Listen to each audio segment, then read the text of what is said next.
Så fangede de os. Ja, maden den er fint nok. Er du bare ligeglad, eller hvad? Nej, jeg nyder bare maden. Nå. Jeg hørte om, du skulle være et højhævet sted. Men det der? Ja, det var det, jeg ledte efter. Nå.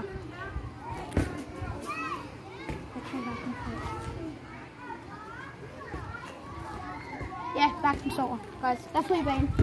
Vent. Hvordan holder du sådan noget? Ja, ja. God mad.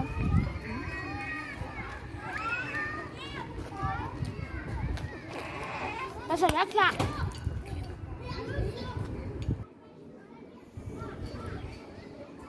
Så kan jeg stille.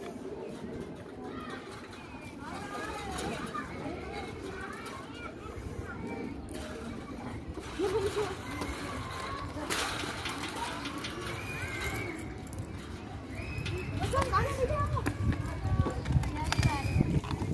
Det har jeg ventet på, lige siden jeg blev fanget.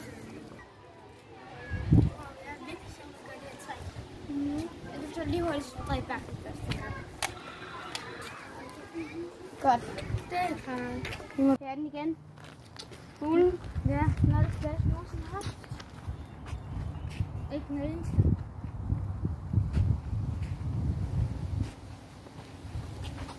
Godt, der ikke kommer nogen, og bare kan trække os eller sådan noget. Ja. Okay. Ja.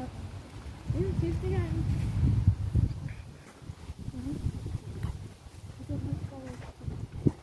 Hvad var det? Prøv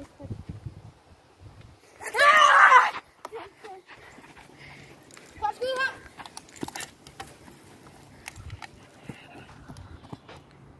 Jeg synes også, der er noget derovre. Jeg synes også.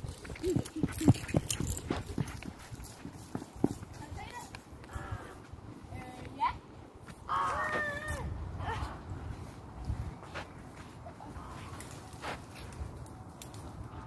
Skal det død? Nej, er det sige? Ja. Godt. Kom, så der er til hunden.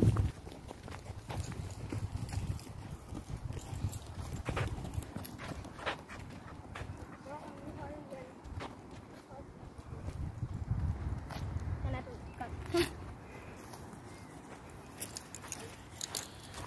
Hey, vent lige lidt. Jeg tror, det var her. Men så er det her. Det er det.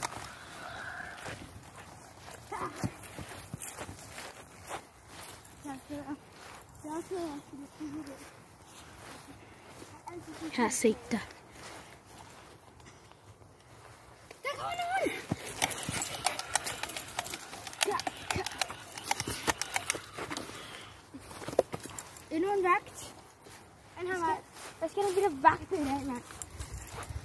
Så bliver vi ikke angrebet så meget. Der er nogen. Men, ved hvad jeg mener? Jeg ved det. Jeg var vant til at flere i vores bande. Der er hunden igen. Nyhedsmanden igen.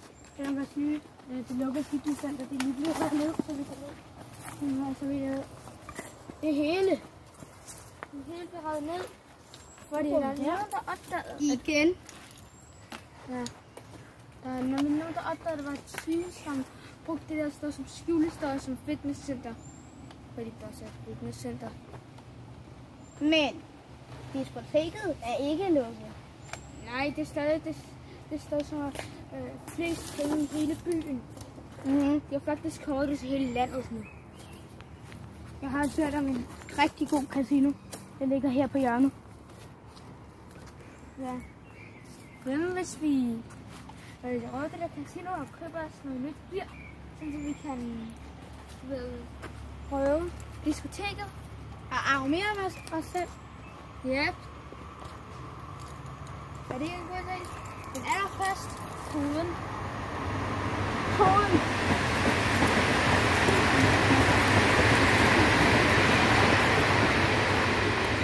Kom! Nej, jeg mener stop!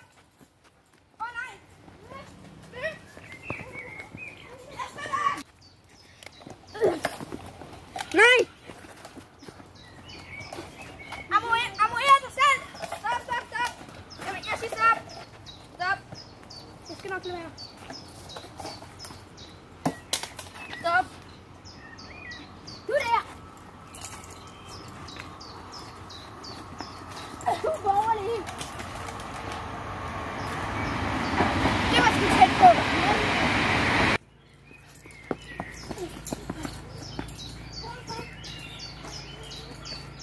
Hey, stop! Cut! Jeg har været på. Nej, jeg sagde stop! Tag den! Skynd dig, dræk den!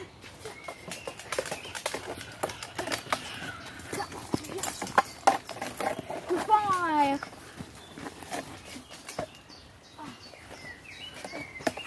Au! Lige der.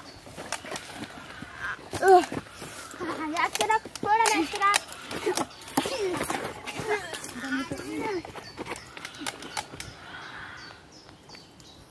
Kom så, nu. Gå jeg have med metal på.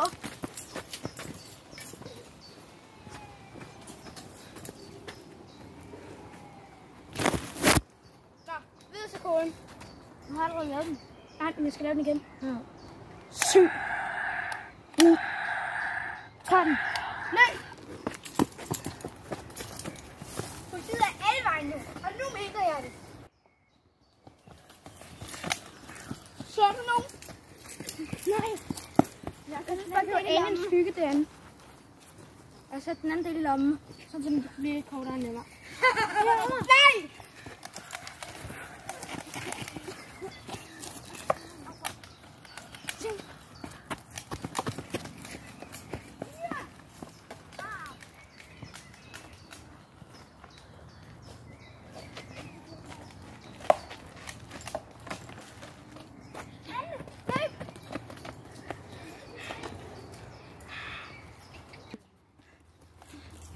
Kom så! Okay. Jeg skal også ned og tjette. Den er vildt cool.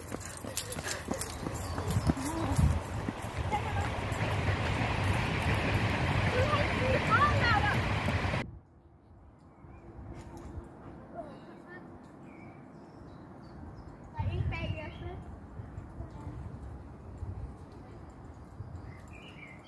Den skal godt tjekke. Når politiet er alle vejen. Det er endelig rart at være fri fra nogen. Og det mener jeg altså. Jeg er bare klar til, at der er nogen, som prøver at skyde på, så der kan få kniv i fjeset på sig med noget. Og skolebørn, de efterlader sådan ting over, at ja, ikke? Jeg ved ikke,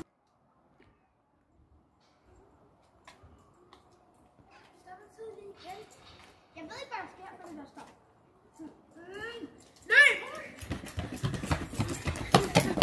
stop! Løb så! Jeg kommer nu!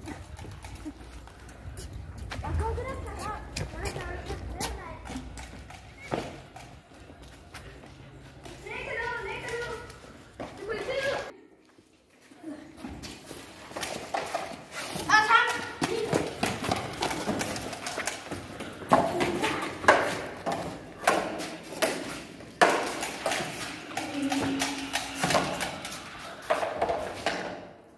Og nu håber jeg virkelig ikke, der er flere.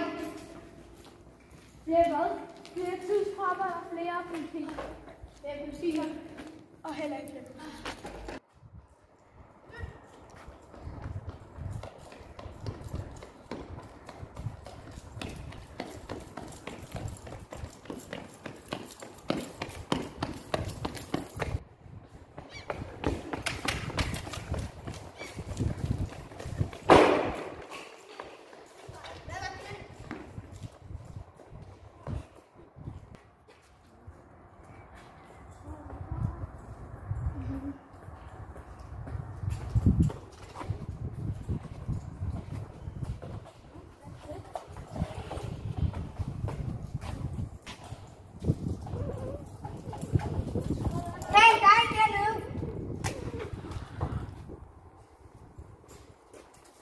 Godt. Videre.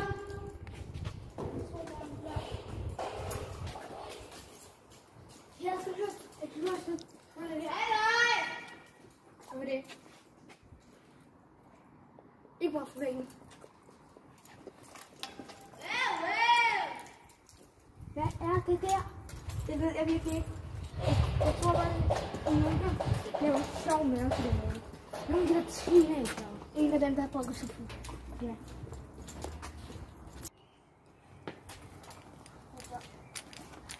Jeg får den her politik herovre. En.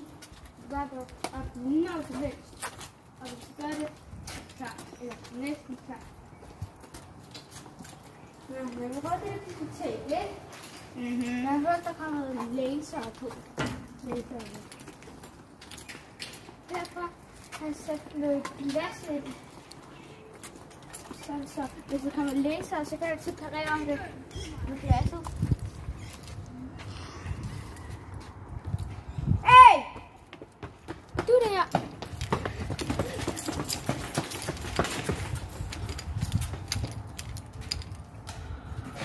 Er der nogle souvenirs?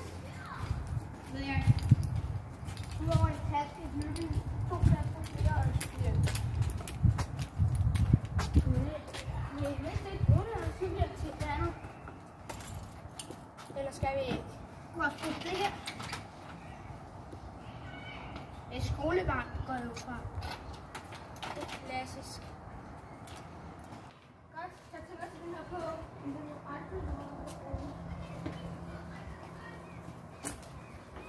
Hey! Hey! Stop! Det er jeg!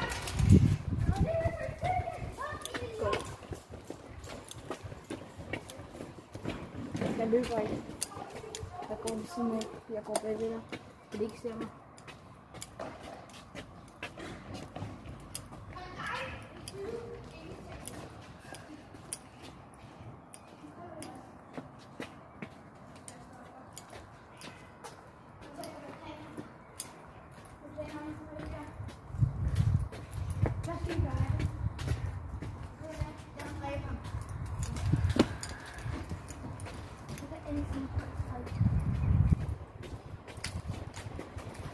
Hvad skal du med det der?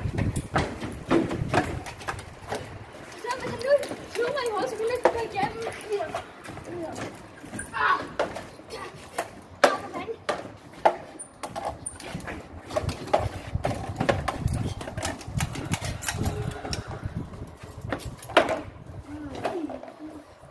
Hvor mange skal vi dø i dag? Hej. Nå, videre.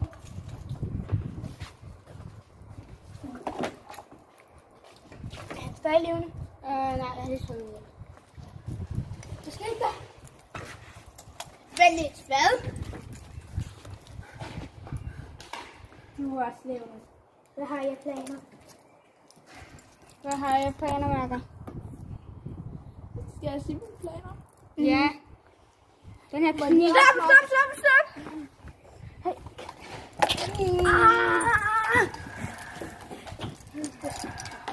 Giv mig den pistol. Giv mig den. Nej, så det er sådan, vi leger. Stop. Au.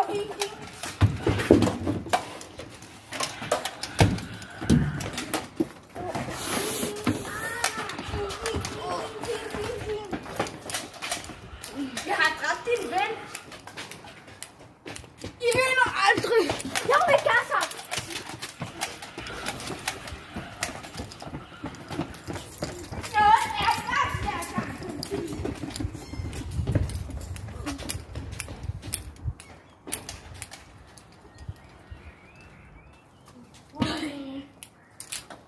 Det var hårdt.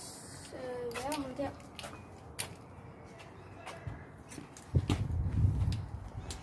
Sker der?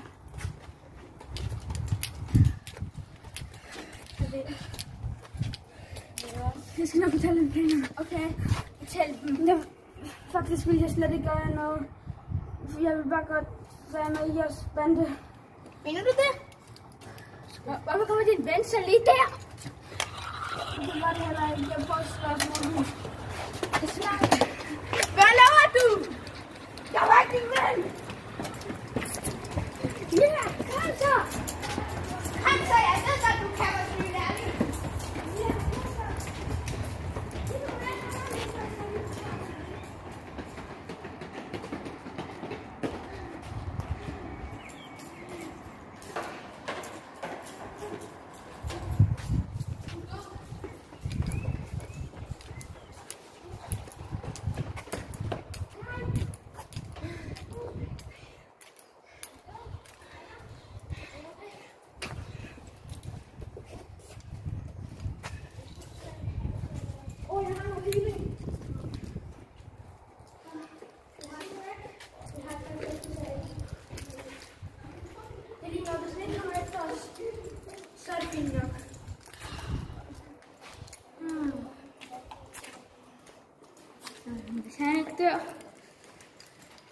Så det hedder lidt af det bag. Jeg kan ikke følge med. Kom så! Efter ham!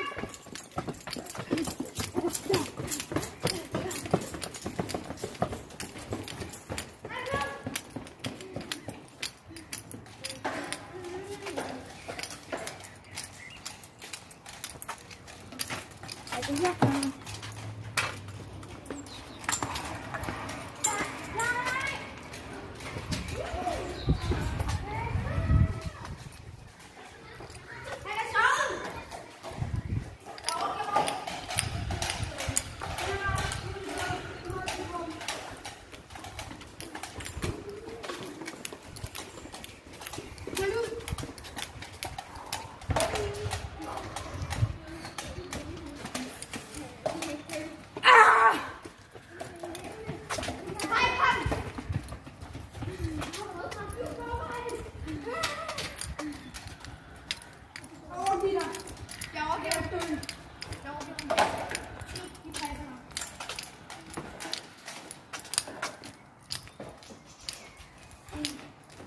Nej. Ikke tage mig på. Okay, drenge, der har en virkelig god idé. Vi røver et diskotek. Kom, kom, det er nu. Okay, drenge. Diskoteket er jo lige lukket, så vi kan jo røve det nemmere. Kom, afsted til at blive.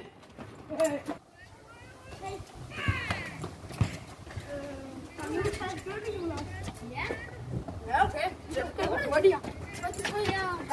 Okay. Okay, her nu. Der kommer nogle andre med. Vent, jeg har et spørgsmål. Har I flyttet diskoteket? Hvad mener du med flyttet? Er der ikke? Er diskoteket forsvundet? Se mig, har I taget fejl i planerne? Nej, det var meningen, det skulle være lige der. Lige der. Jeg scrollede på det. Måske er det lige for.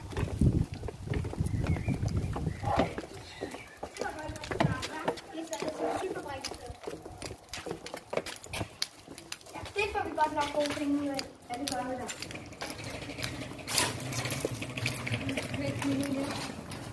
Den burde ligge lige her. Ja.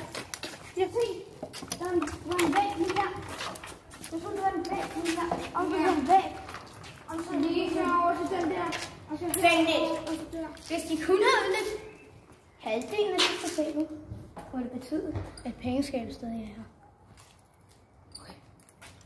Nu tror jeg, det er den. Vent.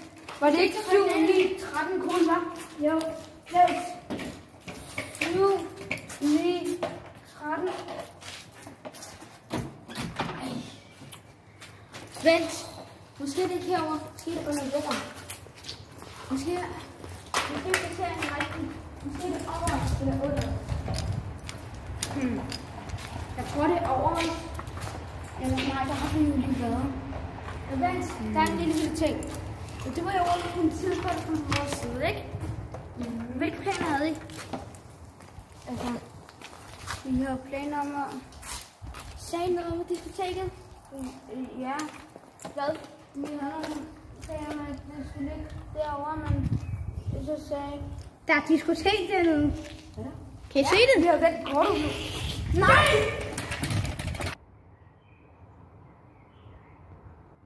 Jo, hvad skete der? Hvad sker der?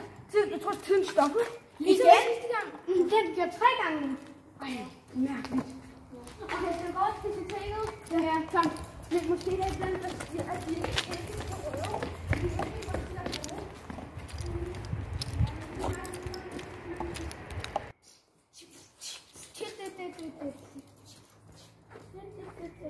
Det må være her. Ja, Ja, det tænker jeg også. nu stopper festen. Hey, velkommen til mit diskotek. Hvad kunne det være? Er du så dreng? Dans? Ja. Hør her! Hey! Hey, hvad laver du? Det er godt nyt. Okay, hvis du lægger fra. Nej! Vent, jeg får noget penge. Var lidt væk, jeg tager dem en anden dag. Hvor er pengene? Hvor er pengene? Sig, hvor pengene er. Sig og fortæl det. For ellers dør du. Jeg ved ikke, hvor pengene er. Det er direktørens bestyrer. Du har lige sagt, du ved det. Nå jo, jeg er direktørens bestyrer. Så vis, hvor pengene er. Okay. Ud den vej. Jeg skal nok holde ham. Du skal lige åbne døren. Tæl du! Nu! Okay, så gå! Nej! Pengene er derovre. Måske skulle jeg bare dele låsen op sådan her. Jeg vil regne med. Du kan ikke låse den op. Du skal have koden. Du mener 7, 9, 13. Det er forkert kode.